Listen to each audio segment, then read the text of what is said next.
ഹോർമുസിലെ കളി മാറുകയാണ്. ഇന്ത്യ രണ്ടും കൽപ്പിച്ച് ഇറങ്ങാൻ തീർച്ചപ്പെടുത്തിയിരിക്കുന്നു. അപ്പോൾ ഒന്നുകൂടെ സ്ഥിതി വഷളാകുകയല്ലേ? അത് ഇന്ന് കഴിഞ്ഞ ദിവസം തന്നെ ഇന്ത്യ താക്കീത് കൊടുത്തതാണല്ലോ. കാരണം കഴിഞ്ഞ കുറേ ദിവസങ്ങളായിട്ട് ആദ്യം നമ്മൾ അഭിമാനം കൊണ്ടതും ലോകം ഉറ്റുനോക്കിയതെന്ന് പറഞ്ഞാൽ ഇന്ത്യൻ കപ്പലുകളെ ഉപദ്രവിക്കുന്ന ഒരവസ്ഥയില്ല. ഹോർമുസിൽ കൂടെ ഈ പ്രശ്നമുള്ള സമയത്തൊക്കെ നിർബാധം കടന്നു പോകുന്നു. അന്ന് ആദ്യമേ തന്നെ നമ്മുടെ 10-27 കപ്പൽ പോയപ്പോൾ പിന്നെ ഇന്ത്യൻ കപ്പലുകളെ നോട്ട് ചെയ്ത് ആക്രമിക്കുന്ന ഒരു അവസ്ഥയിലേക്ക് വരുന്നു. അല്ലെങ്കിൽ ഇന്ത്യൻ കപ്പലുകളെ വേണമെങ്കിൽ അങ്ങനെ പോകണ്ടെന്നുള്ള രീതിയിൽ ഇന്ത്യൻ കപ്പലുകൾക്ക് ശകലം പ്രതിസന്ധി ഉണ്ടാക്കാൻ അമേരിക്കൻ ഉപരോധവും അതിന് ശ്രമിച്ചതായിട്ട് വന്നു. അപ്പം ഏറ്റവും അവസാനം കഴിഞ്ഞ ദിവസം UAE പതാക ഇന്ത്യൻ നാവികസേനയുടെ 2 കപ്പലുകൾ ആക്രമിച്ചു. ഒരാൾ കൊല്ലപ്പെട്ടു. ഏതാണ്ട് 40 പേരുണ്ടായിരുന്ന ഒരു കപ്പലിൽ 10 പേർക്കോളം നമുക്ക് സാരമായി പരിക്കേറ്റു. മറ്റേ ഒരു കപ്പലിൽ 18 പേരുണ്ടായിരുന്ന 9 പേർക്ക് പരിക്കേറ്റു. അപ്പം അതിനുശേഷം ജയശങ്കറൊക്കെ ഇടപെട്ട് വളരെ വലിയൊരു താക്കീത് കൊടുത്ത് തൊട്ടാൽ അടിക്കും നശിപ്പിക്കും എന്ന് പറഞ്ഞു. ഇന്ത്യയുടെ നാവികരെയും ഇന്ത്യൻ കപ്പലിൻ്റെയും വാണിജ്യ കപ്പലിനെയും തൊട്ടാൽ അടിക്കും. അതിനകത്തിന് മര്യാദയൊന്നുമില്ല. ഇന്ത്യ എന്താണെന്നുള്ള കാര്യം ഇറാൻ അറിയും. IRGS ഇന്ത്യ താങ്ങാൻ പറ്റത്തുമില്ല. അത് വേറെ 2 വലിയ പുള്ളികളിൽ നിന്ന് കളിക്കുമ്പോഴാണ് നമ്മളിത് പറയുന്നത്. മനസ്സിലാവുന്നുണ്ടോ? ഇന്ന് അവിടെ നമ്മളതിന് വേണ്ട സംവിധാനം ഒരുക്കി. അല്ലെങ്കിൽ നമ്മുടെ കപ്പലുകൾ പാഞ്ഞെടുത്തുകൊണ്ടിരിക്കുകയാണ്. അല്ലെങ്കിൽ ഹോർമുസിൽ ഹോൾഡായി നിലയുറപ്പിച്ചു കഴിഞ്ഞു. വാണിജ്യ കപ്പലുകളെയും നാവികരെയും തൊട്ടാൽ അല്ലെങ്കിൽ കളി മാറുന്ന രീതിയിലേക്ക് കാര്യങ്ങൾ പോകുന്നു. ഞാൻ പറഞ്ഞില്ലേ. അപ്പോൾ ഓപ്പറേഷൻ ഊർജ സുരക്ഷ എന്നുള്ള പുതിയൊരു പേരിട്ട് തന്നെയാണ് ഇത് ചെയ്തിരിക്കുന്നത്. മനസ്സിലാവുന്നുണ്ടോ? ക്ലോസ് പ്രൊട്ടക്ഷൻ എൻക്ലോസ് എന്ന ആക്രമോത്സുക യുദ്ധതന്ത്രം. ഈ നമ്മുടെ നാവികസേനയുടെ ആധുനിക ഗൈഡഡ് മിസൈൽ ഡിസ്ട്രോയർ കരിപ്പിച്ച കപ്പൽ INS സൂരജും ഒരു ബ്രിഗേഡൽ കപ്പലുമാണ് ഇത് നേതൃത്വം കൊടുക്കുന്നത്.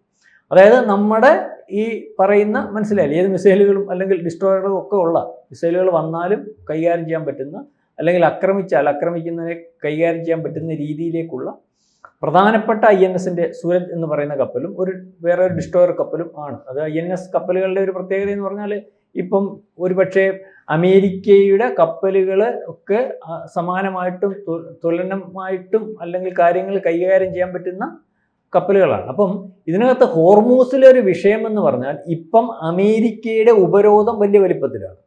അമേരിക്കയുടെ ഉപരോധം എന്ന് പറഞ്ഞാൽ അവിടെ കൂടെ ഈ പറയുന്നതും മറ്റവരുടെ കപ്പൽ പാതയാണ്. അപ്പോൾ അതിലെ കൂടെ കടന്നു വരുന്നത് അവൻ്റെ സപ്പോർട്ട് വന്നാൽ ആ കപ്പലെ തടഞ്ഞിടുമായിരുന്നല്ലോ നേരത്തെ ഉള്ള പരിപാടി. അല്ലെങ്കിൽ അവിടെ കൂടെ ഈ അമേരിക്കയുടെ പതാക ഉയർത്തിക്കൊണ്ട് അല്ലെങ്കിൽ ഭാഗമായിട്ട് നിൽക്കുന്ന അല്ലെങ്കിൽ ഇവരുടെ ശത്രുവായിട്ട് നിൽക്കുന്നവരുടെ കപ്പലുകൾ വന്നാൽ മറ്റവരെ ആക്രമിക്കുകയാണ് IRGS.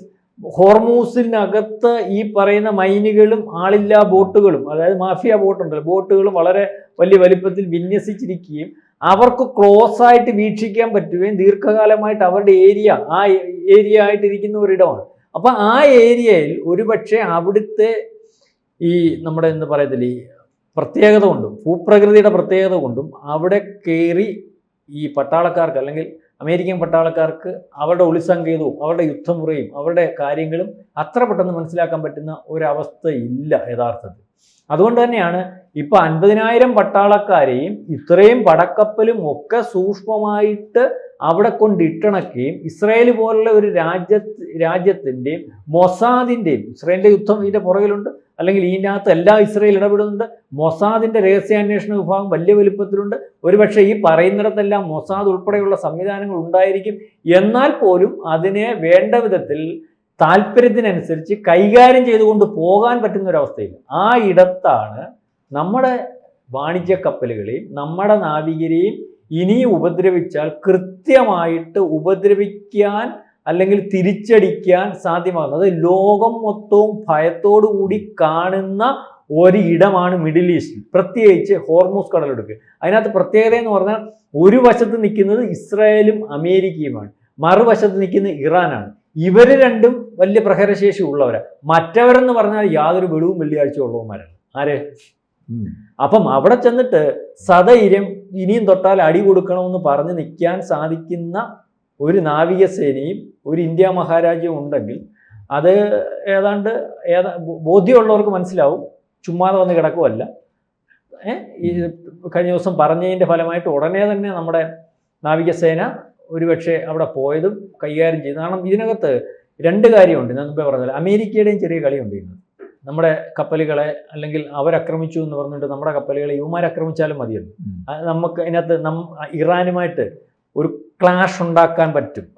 ഇറാനുമായിട്ടൊരു സൗഹൃദത്തിൽ നിൽക്കുന്നത് കൊണ്ട് അത് തകർക്കാൻ പറ്റും. അപ്പോൾ അതിനകത്തൊരു ബോധ്യം വേണം, അതിനകത്തൊരു കാര്യം വേണം. അപ്പോൾ അതുകൊണ്ട് തന്നെയാണ് അവിടെ ഈ ഒരു നിലയിൽ ഉറപ്പിക്കുന്നതിൻ്റെ ഒരു കാരണം എന്നതാണ് എനിക്ക് മനസ്സിലാകുന്നത്. കാരണം അതിനെപ്പറ്റി വളരെ കൃത്യമായിട്ട് ബോധ്യപ്പെടാനും അല്ലെങ്കിൽ ആരെന്ത് ചെയ്തോ എന്ന് അറിയാനും പറ്റുന്ന. അപ്പൊ ഇന്ത്യയുടെ നീക്കത്തെ മറ്റുള്ളവരൊക്കെ വളരെ കരുതലോടുകൂടിയാണ് കാണുന്നത്. പിന്നെ ഇന്ത്യയുടെ നീക്കത്തെ മറ്റുള്ളവർ കരുതലോടുകൂടിയാണ് കാണുന്നതെന്ന് പറഞ്ഞാൽ ഇത് നിസ്സാരമുള്ള ഒരു ഇടത്തല്ലല്ലോ. സാറിന് യൂറോപ്യൻ രാജ്യങ്ങളും മറ്റു പല രാജ്യങ്ങളും എല്ലാവർക്കും ഹോർമൂസ് കടലിടുക്ക് വേണമെന്നുള്ളപ്പോഴും പ്രധാനപ്പെട്ട അല്ലെങ്കിൽ ഊർജ്ജ പ്രതിസന്ധി പരിഹരിക്കുന്ന ഒരിടമുള്ളപ്പോഴും ലോകത്തിനകത്ത് ഊർജ്ജ പ്രതിസന്ധി ഉണ്ടാക്കുന്ന ഒരിടമായിട്ട് പോലും എല്ലാ നാറ്റോ രാജ്യങ്ങളും യൂറോപ്യൻ രാജ്യങ്ങളും മറ്റ് GCC രാജ്യങ്ങളും ഒക്കെ പറയുന്നതല്ലാതെ ആരും അങ്ങോട്ട് അടുക്കുന്നില്ലല്ലോ. ഇപ്പം കാര്യങ്ങൾ ആരും ദൂരേന്ന് കാര്യം പറയും. എന്നാൽ യുവമാർക്കെല്ലാം കൂടെ ഹോർമൂസിലേക്ക് സേനാവിന്യാസമൊക്കെ നടത്തി അല്ലെങ്കിൽ എല്ലാ രാജ്യങ്ങളും കൂടെ വന്നാൽ പിടിച്ചിരിക്കാൻ പറ്റാത്തൊരവസ്ഥയിലേക്ക് കാര്യങ്ങൾ പോകത്തില്ലേ? അപ്പോൾ ആരും ഈ കാര്യമൊക്കെ പറയുന്നേ ഉള്ളൂ, ദൂരേന്ന് കാര്യം പറയുന്നേ ഉള്ളൂ, ആരും എടുക്കുന്നില്ല. പക്ഷേ നമ്മുടെ കാര്യത്തിനകത്ത് ആദ്യം ഒരു വട്ടം വന്നു, 2 വട്ടം വന്നു, താക്കീത് കൊടുത്തു. ഇന്നലെ നമ്മുടെ ഇതിനു മുമ്പ് നമ്മുടെ കപ്പലുകളെ ആക്രമിക്കുന്ന ഒരു അവസ്ഥയുണ്ട്. ഇന്നലെ ആക്രമിച്ച് നമ്മുടെ പട്ടാളക്കാരൻ മരിച്ചപ്പോൾ നേരത്തെ കൊടുത്തതിനകത്തൊന്നും ആ താക്കീതിനൊന്നും ഒരു വലിയ വില കിട്ടിയിട്ടില്ല എന്നുള്ളത് കൊണ്ടാണല്ലോ ഇന്നലെയും കൊണ്ടു. അതിനുശേഷം നമ്മൾ ശക്തമായിട്ട് വിളിച്ചിട്ട് അംബാസഡറെ അല്ലെങ്കിൽ വിളിച്ചു വരുത്തി താക്കീത് കൊടുത്തതിന് ശേഷം നമ്മൾ ഇനിയും അടിക്കുകയാണെങ്കിൽ ഈ താക്കീത് കൊണ്ട് അവൻ കേൾക്കോ കേൾക്കത്തില്ലയോ എന്നുള്ളത് നോക്കിയിരിക്കാൻ പറ്റത്തില്ലല്ലോ. നമ്മുടെ വാണിജ്യ കപ്പലുകൾക്ക് നമ്മുടെ പട്ടാളക്കാർക്കും വേണ്ട സംരക്ഷണം വേണം. അതിനുവേണ്ടി അത്തരത്തിൽ ഒരു പേരുമൊക്കെ ഇട്ട് ഒരു ഓപ്പറേഷനൊക്കെ ഇട്ട് പ്രധാനപ്പെട്ട 2 കപ്പലും ഒക്കെ അങ്ങോട്ട് നീക്കി അവിടെ ഇട്ടിരിക്കുന്നുണ്ട്, ക്ലോസ് ആയിട്ട് ഇട്ടിട്ടുണ്ട്.